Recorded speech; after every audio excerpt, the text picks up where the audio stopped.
All right, let's jump right into this explainer. Today, we're unpacking a truly massive mystery laid out by the channel Eternal Puzzle. We're going to explore their deep dive into what they claim is an impossible, highly advanced Arctic empire. The source material we're looking at weaves together ancient texts, some heavily disputed archaeological claims, and whistleblower testimonies to argue a pretty wild premise: that humanity's true history is being actively and deliberately suppressed.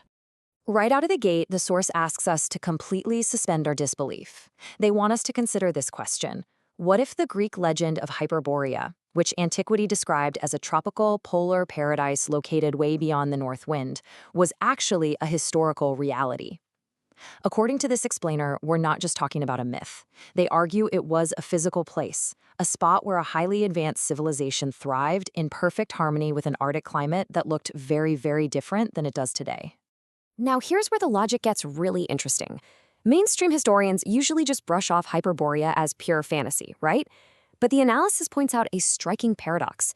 You see, the ancient Greeks accurately documented real Arctic phenomena, things like the midnight sun and the aurora borealis, which required direct observation to know about.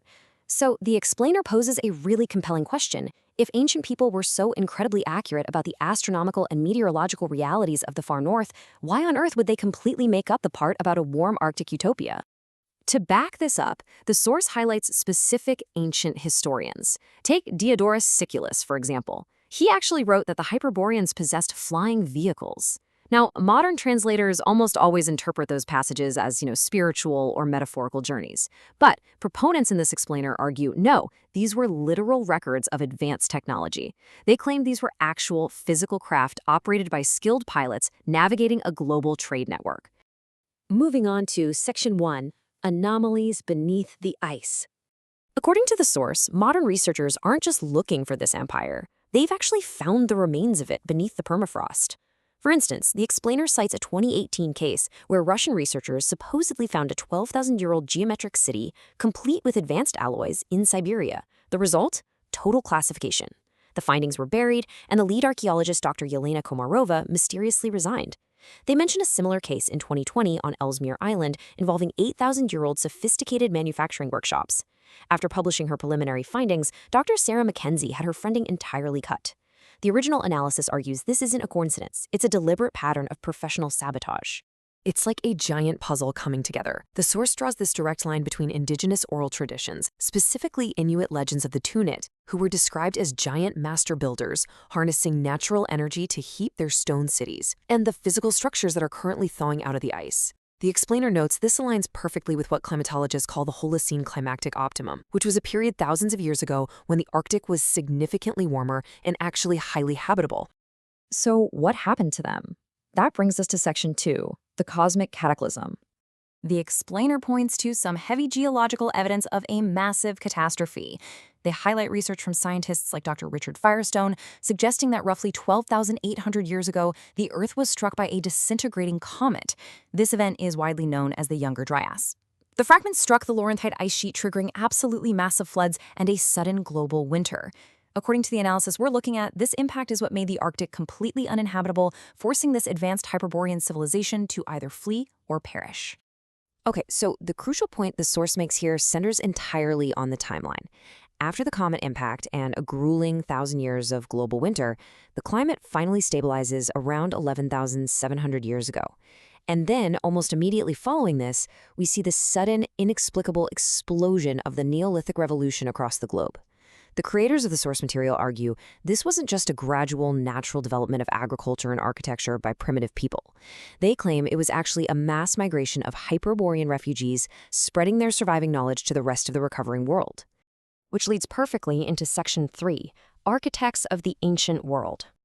The source weaves together a whole bunch of different scientific disciplines to make this case. They claim the astronomical alignments at Stonehenge, for example, are actually optimized for viewing from Arctic latitudes, not southern England. They also cite researchers who analyzed Bronze Age metals and traced them back to high Arctic isotopic signatures. Add to that a sudden influx of Arctic DNA into Neolithic European populations and shared Arctic linguistic roots in the oldest Indo-European languages. The analysis posits that all of this points to a single, highly advanced engineering and scientific tradition spreading across 6 different continents. But the claims go way beyond ancient stone circles. Section 4. The suppressed technology. The explainer cites an optical physicist, Dr. James Harrison, who allegedly examined some precisely cut 8,000-year-old crystal lenses that were recently discovered in the melting Alaskan permafrost.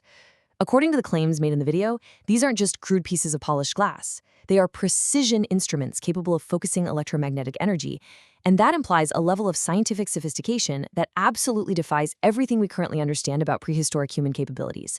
And honestly, the alleged tech gets even wilder from there. According to researchers mentioned in the source material, ground-penetrating radar has revealed precision-engineered geometric tunnel networks spanning from the Arctic across multiple continents. They also detail the supposed discovery of self-repairing molecular alloys with atomic structures that just shouldn't be stable.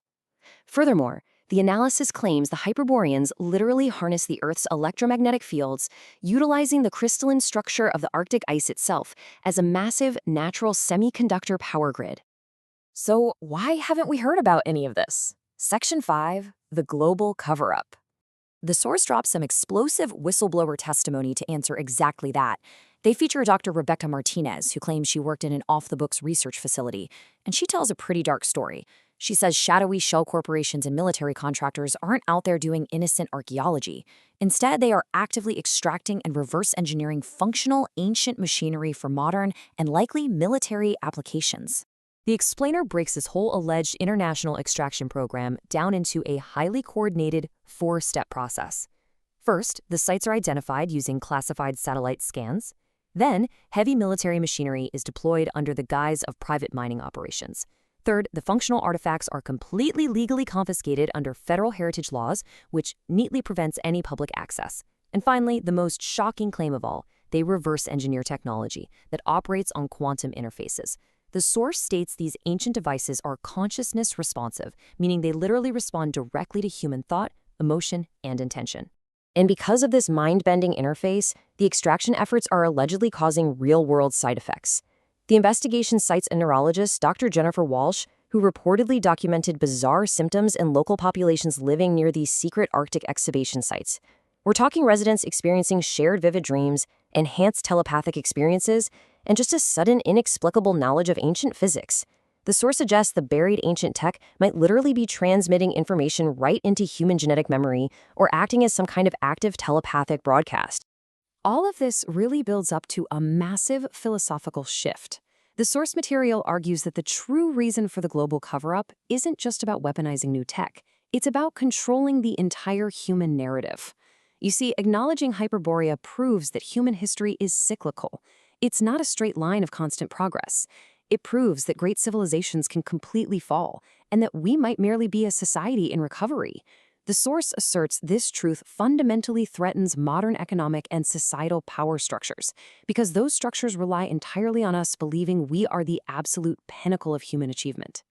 Ultimately, this explainer leaves us with a profound and incredibly urgent question regarding the rapidly melting Arctic ice. The source insists that the physical evidence is thawing out right now, and the truth will inevitably be exposed. So when that day comes, what will we choose to do with this rediscovered human potential? Will we weaponize it to our own destruction, or will we finally learn from the ancients to build a truly sustainable future? It's a fascinating narrative, and it definitely makes you look at the frozen north and our own history books in a completely different light.